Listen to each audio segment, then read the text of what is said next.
আসসালামু আলাইকুম। প্রিয় দর্শক, অন্য মঞ্চের আলাপচারিতায় আপনাদের সকলকে আমন্ত্রণ জানাচ্ছি। নেপালে যে আগুন জ্বলে উঠল এবং মাত্র 4-5 দিনেই ভেঙে গেল কেপি শর্মা ওলির মন্ত্রিসভা, তার সঙ্গে বাংলাদেশের গত বছরের শেখ হাসিনা সরকারের বিরুদ্ধে আন্দোলন এবং তার ফলে হাসিনা সরকারের পতনের যথেষ্ট মিল। হাসিনা সরকারের পতন যত না দেশের অভ্যন্তরে তার শাসনের বিরুদ্ধে ছিল, তার চেয়ে বেশি ছিল আন্তর্জাতিক ষড়যন্ত্র, যার মুখ্য ভূমিকায় ছিল আমেরিকা। আজ এটা পরিষ্কার হয়ে গেছে। একইভাবে যে প্রচণ্ডতার সঙ্গে নেপালে আন্দোলন চলছে, একেবারে হঠাৎ জ্বলে ওঠা দাবানলের মতো সারা দেশ জুড়ে ছড়িয়ে পড়ল, সেটা কখনো হঠাৎ হতে পারে না। পেছনে একটা প্রস্তুতি অবশ্যই থাকে।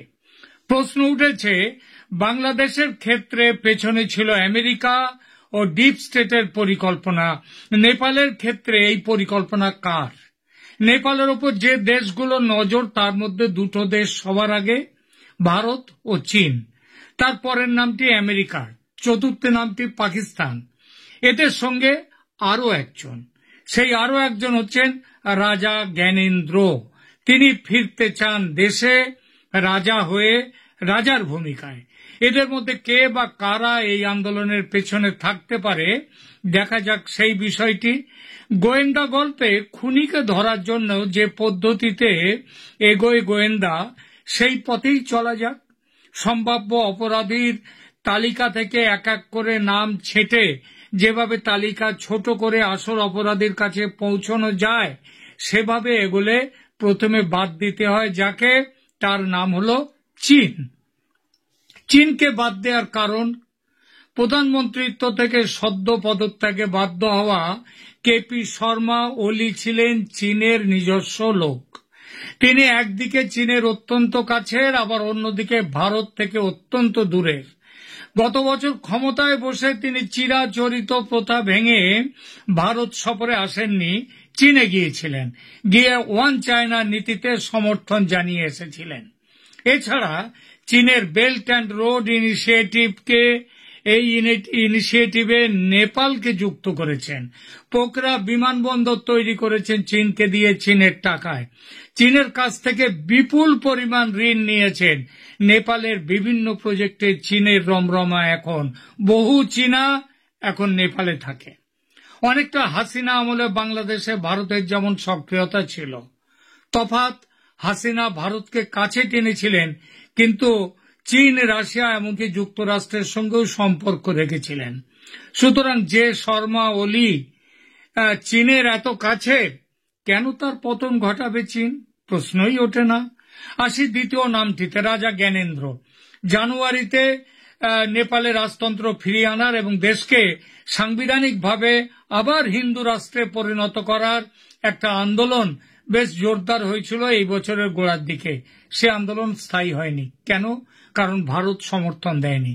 এমনকি আন্দোলনের যে মূল মাথা ভারতের অসম রাজ্য থেকে গ্রেপ্তার হয় নেপাল পুলিশের হাতে। ভারত না চাইলে নেপাল পুলিশ আসামে এসে গ্রেপ্তার করতে পারত?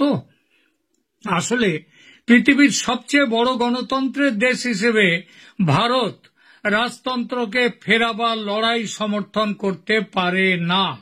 একইভাবে ভারত ধর্মনিরপেক্ষতা ত্যাগ করার পক্ষপাতীও নয়। সেটা চাইলে এর আগের টার্মে, মানে নরেন্দ্র মোদীর সেকেন্ড টার্মেই এটা করে ফেলতেন নরেন্দ্র মোদী। সুতরাং বাদ গেল রাজা জ্ঞানেন্দ্রর নামটি। আসি তৃতীয় নামটিতে, নামটি পাকিস্তানের।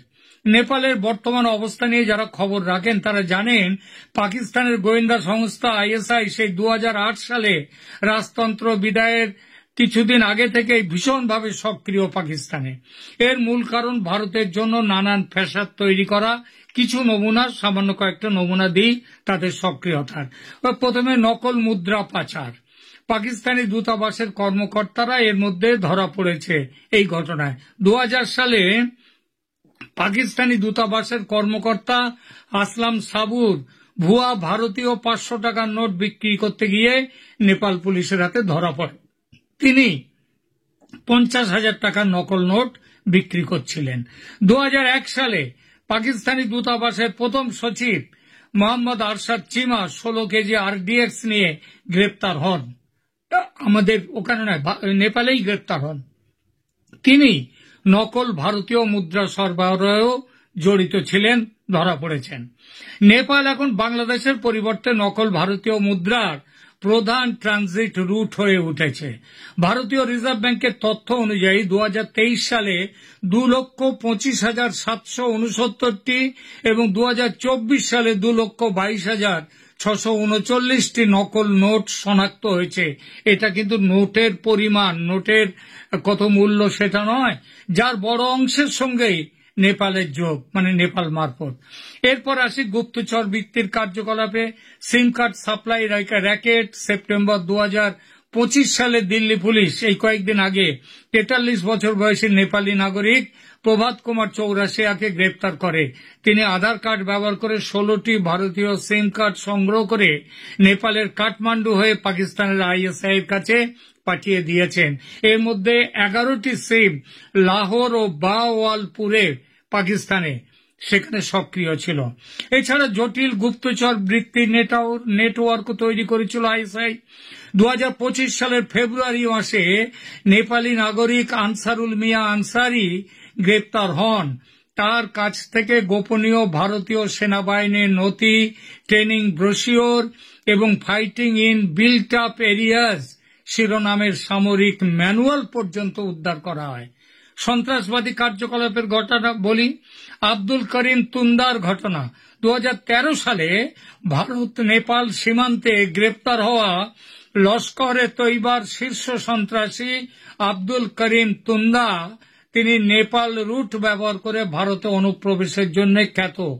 তিনি 40টিরও জায়গায় ভারতে বোমা হামলার সাথে জড়িত ছিলেন এবং ধরা পড়া তার কাছে পাকিস্তানি পাসপোর্ট ছিল। আরও আছে IC-814 হাইজ্যাকিং। 1999 সালে কাঠমান্ডু থেকে দিল্লিগামী ইন্ডিয়ান এয়ারলাইন্সের ফ্লাইট IC-814, যেটা হাইজ্যাক করা হয়েছিল এবং নিয়ে যাওয়া হয়েছিল আফগানিস্তানে। সেই পাকিস্তানি দূতাবাসের প্রথম সচিব আরশাদ চিমার সংশ্লিষ্টতার অভিযোগ রয়েছে। বিমানবন্দরের নিরাপত্তা লগে তার গাড়ির নম্বর এবং হাইজ্যাকারদের কাছে ব্রিফকেস পাঠানোর তথ্য পাওয়া গেছে। এছাড়া ধর্মীয় অবকাঠামো দিয়েও অনুপ্রবেশ চলছে বাংলাদেশে। রাজ্জাক নামের যে মসজিদ প্রকল্প, সেটা এই প্রসঙ্গে উল্লেখযোগ্য এবং এই ধর্মান্তরকরণ এবং র্যাডিক্যালাইজেশনের উদ্দেশ্যে এগুলো চলছিল। নেপাল সরকারের প্রেসিডেন্টের প্রধান রাজনৈতিক উপদেষ্টা সুনীল বাহাদুর থাপা 2025 সালের জুলাই মাসে কাঠমান্ডুতে একটি সেমিনারে স্বীকার করেছেন যে পাকিস্তান ভিত্তিক জাতিসংঘ নিষিদ্ধ সন্ত্রাসী গোষ্ঠী লস্কর-এ তৈবা ও জইশে মোহাম্মদ ভারতের জন্য হুমকি এবং তারা নেপালকে ট্রানজিট পয়েন্ট হিসেবে ব্যবহার করছে। ওলি, পুষ্পকমল দহাল, প্রচণ্ডদের আমলে নেপাল চীন ঘনিষ্ঠতার সুযোগ নিয়ে এবং নেপালের কমিউনিস্ট শাসকদের ভারত বিরোধিতাকে ব্যবহার করে ISI তাদের জমি শক্ত করেছে নেপালে। একই প্রশ্ন ওঠে, তাহলেও আমরা কি বলতে পারি চীনের ক্ষেত্রে যেমন উঠেছে ঠিক সেইভাবে ওলির সময় যখন এত সুবিধা পাচ্ছে পাকিস্তান, তখন পাকিস্তানের ISI কেন ওলির বিরুদ্ধে যাবে? প্রশ্ন ওঠে না, যে প্রশ্নটা চীনের বেলায় করেছি। নেপালে আন্দোলনের মুখ্য শক্তি জেনজির নেতৃত্ব, তারা বিবৃতি দিয়ে জানিয়েছে আন্দোলনের শেষ পর্বে যে ব্যাপক অগ্নিসংযোগ ও ধ্বংসাত্মক কাজগুলো হয়েছে সেটা আন্দোলনের বাইরের শক্তি এবং এই শক্তি হিসেবে IS এর নাম উঠে আসছে খুব প্রবলভাবে।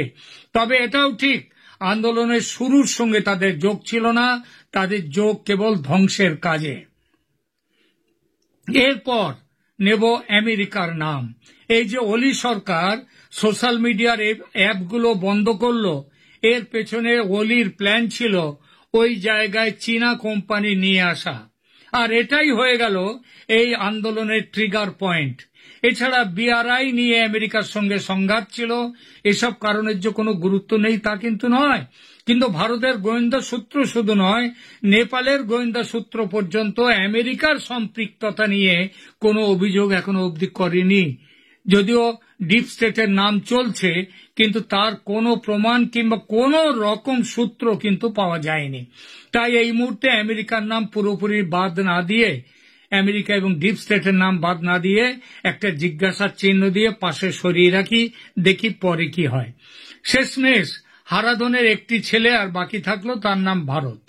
ভারত এই ঘটনা ঘটিয়েছে বলে আঙুল তুলেছেন অন্য কেউ নয়, স্বয়ং পদচ্যুত প্রধানমন্ত্রী কেপি শর্মা ওলি, এবং কারণগুলিও তিনি বলেছেন। কেপি শর্মা ওলি পদত্যাগের পর তার অবস্থান ব্যক্ত করে একটি গুরুত্বপূর্ণ বিবৃতি প্রদান করেছেন। 10 সেপ্টেম্বর 2025 তারিখে দেওয়া এই বিবৃতিতে তিনি প্রায় প্রত্যক্ষভাবে, নাম না করে শুধু, ভারতের বিরুদ্ধে অভিযোগ তিনি উত্থাপন করেছেন। ওলি তার দলের কাছে লিখিত একটি খোলা চিঠিতে বলেছেন, স্বভাবগতভাবে, তার বাংলা অর্থ বলছি, স্বভাবগতভাবে আমি কিছুটা একগুঁয়ে। এই একগুঁয়েমি না থাকলে হয়তো আমি অনেক আগেই সমস্ত চ্যালেঞ্জের মুখে হার মেনে নিতাম। এই একই দৃঢ়তার সাথে আমি দাবি করেছিলাম যে আমাদের দেশে ব্যবসা করা সোশ্যাল মিডিয়া কোম্পানিগুলো এখানকার নিয়ম মেনে চলুক এবং স্থানীয়ভাবে তারা রেজিস্ট্রেশন করুন। আমি জোর দিয়ে বলেছি যে লিপুলেখ, কালাপানি এবং লিম্পিয়া ধৌরা এটা নেপালের।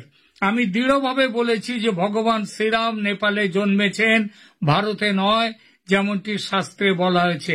এই যে কথাটা বললেন তিনি, এর মধ্যে দুটো জায়গার নাম আছে, দুটো, ওই যে আমেরিকার নাম আছে, যে সোশ্যাল মিডিয়া কোম্পানিগুলো, ওগুলো আমেরিকার নাম তিনি বললেন, আর বললেন ভারতের নাম। কিন্তু কোনটার উপরে জোর দিলেন সেটা আসছি পরে। তিনি আরো বলেন, আমি যদি এই অবস্থাগুলোতে আপোষ করতাম তাহলে আমার কাছে অনেক সহজ পথ থাকতো এবং অনেক সুবিধা পেতাম। এইবার খেয়াল করুন কি কথা বলেছেন, যদি লিম্পিয়া ধুরা সহ নেপালের মানচিত্র জাতিসংঘে পাঠানো না হতো, অথবা ওটা উনি পাঠিয়েছিলেন, অথবা অন্যরা আমাকে তাদের মতো করতে দিতেন, তাহলে আমার জীবন হয়তো অন্যরকম হতে পারত। এটা স্পষ্টতই ভারতের দিকে উল্লেখ করা এই কথাগুলো। ওলি তার বিবৃতিতে প্রত্যক্ষভাবে ভারতের নাম উল্লেখ না করলেও পরোক্ষভাবে ইঙ্গিত দিয়েছেন, মানে পরিষ্কার ইঙ্গিত দিয়েছেন যে তার ভারত বিরোধী অবস্থানই তার রাজনৈতিক পতনের কারণ। এর সাথে কি মনে পড়ছে শেখ হাসিনা যেমন বলেছিলেন, এক সাহেব, সাদা চামড়ার সাহেব এসেছিলেন, তিনি যদি রাজি হতেন তার প্রস্তাবে তাহলে তাকে এইভাবে চলে আসতে হতো না। ঠিক একই কথা অনেকটা ওলি বলেছেন। তিনি বিশেষভাবে উল্লেখ করেছেন সীমান্ত বিরোধ, লিপুলেখ, কালাপানি এবং লিম্পিয়া ধুরার ওপর নেপালের দাবি।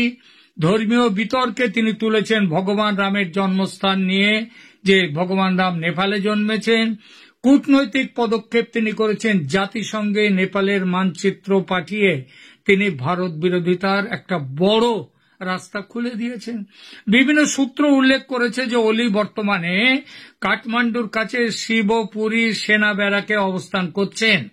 ওলির ভারত বিরোধী অবস্থান নতুন নয়, 2000 সালেও তিনি এই একই রকম মন্তব্য সব করেছিলেন।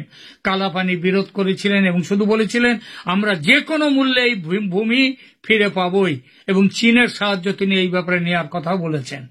ভারত কখনোই, তাহলে কি ভারত এখানে এই নেপালের ঘটনার জন্য দায়ী?